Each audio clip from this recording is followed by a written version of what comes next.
شروع کرتا ہوں اللہ کے نام سے جو بڑا مہربان اور نہایت رحم کرنے والا ہے۔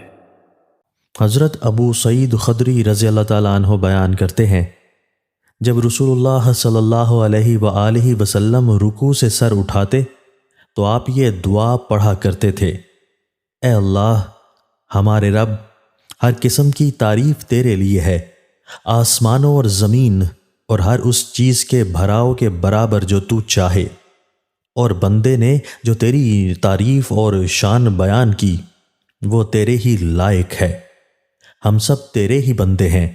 اے اللہ جو چیز تو عطا کر دے اسے کوئی روکنے والا نہیں، جس چیز کو تو روک لے اسے کوئی عطا کرنے والا نہیں، اور دولت مند کی دولت تیرے ہاں کوئی فائدہ نہیں دے سکتی۔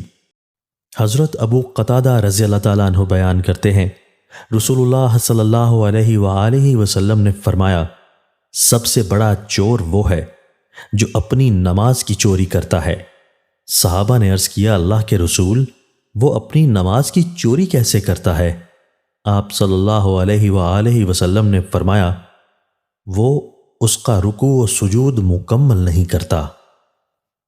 دوستو، اللہ تعالی ہمیں ان احادیث مبارکہ پر عمل کرنے اور اپنی زندگیوں کو سنوارنے کی توفیق عطا فرمائے۔